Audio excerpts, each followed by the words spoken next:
Pandian store சீரியல்ல அடுத்த வர எபிசோட்ல என்ன மாதிரியான ட்விஸ்ட் எல்லாம் இருக்க போகுதுங்கிறத இந்த வீடியோவில் பார்க்கலாம். ரொம்பவே சந்தோஷமா உட்காந்து எல்லாரும் சாப்பிட்டுட்டு இருக்காங்க.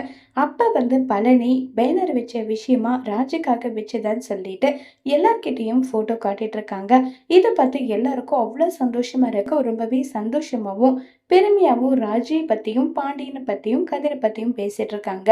இதை கேட்ட சக்திவேல் அண்ணன் உங்ககிட்ட ஒரு முக்கியமான விஷயம் பேசணும். இன்னும் 2 நாள்ல குமாருக்கு நிச்சயதார்த்தம் பண்ண போறேன்னு சொல்றாங்க.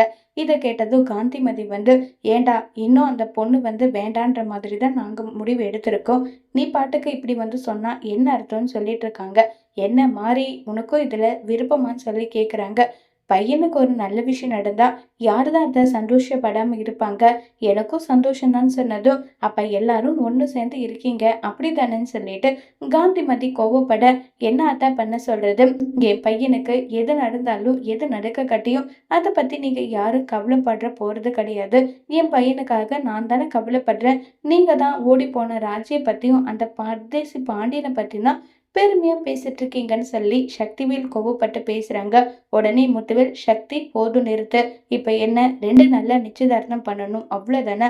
உனக்கு அண்ணனா இருந்து என்ன பண்ணணுமோ அதுவும், குமாருக்கு பெரியப்பாவா இருந்து என்ன பண்ணணுமோ அதுவும் நான் கண்டிப்பா பண்றேன். போதுமா, இந்த பிரச்சனை இத்தோட விட்டுங்கன்னு சொல்லிட்டு முத்துவேல் கோவமா அங்க இருந்து கிளம்பி போயிடுறாங்க. அடுத்ததான் பழனியை காட்டுறாங்க. பழனி இந்த விஷயத்த செந்தில் கிட்டேயும் கதிர்கிட்டயும் சொல்லிட்டு இருக்காங்க. கோமதி நேரம் அந்த இடத்துக்கு வராங்க. வந்ததும், டேய் எனக்கு இந்த விஷயம் தெரியும், நாங்க அதுல தலையிட போறது கிடையாது.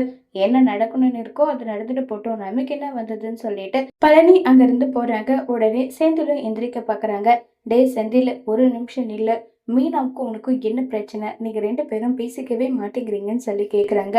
அம்மா, அப்படியெல்லாம் எந்த ஒரு பிரச்சனையும் கிடையாது, நாங்க நல்லாதாம்மா இருக்கோம்னு சொல்லி செந்தில் ஏதேதோ சொல்லி சமாளிக்கிறாங்க. என்னவோ போடன்னு சொல்லிட்டு கோமதியும் அங்க இருந்து போறாங்க. உடனே கதிர் கேக்குறாங்க, இங்க பாருன, அம்மா கிட்ட சொல்லி சமாளிச்ச மாதிரி என்கிட்ட சொல்லி சமாளிக்காத. உனக்கும் அன்னைக்கும் அப்படி என்னதான் பிரச்சனை சொல்லுங்கன்னு சொல்லி கேக்குறாங்க. கதிரு, உன்னுடைய அண்ணி என் மேல கோவமா இருக்கிறது உண்மைதான். அதுக்கு காரணம் என்ன தெரியுமா? நான் சில தப்பு பண்ணிட்டேன். என்னென்ன சொல்றீங்க? ஏதாவது பொண்ணுகிட்ட ஏதாவது பேசுனீங்களா?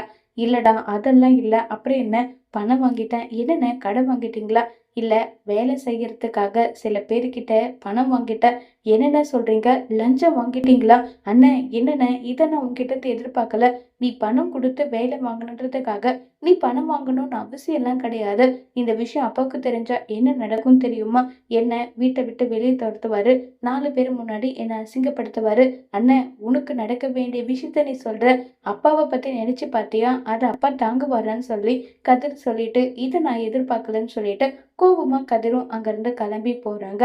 உடனே நம்ம செந்தில் மீனா கிட்ட கோட்டர்ஸ்கே போயிடலான்னு சொல்லி கேட்டு மாறி மாறி 2 பேரும் சண்டை போட்டுட்டு இருக்காங்க. மீனா கிட்ட கேட்டு கோமதி உண்மை தெரிஞ்சுப்பாங்களா? செந்திலோட நிலைமை என்ன ஆக போகுதுங்கிறத வரப்போற எபிசோட்ல வெயிட் பண்ணி பார்க்கலாம்.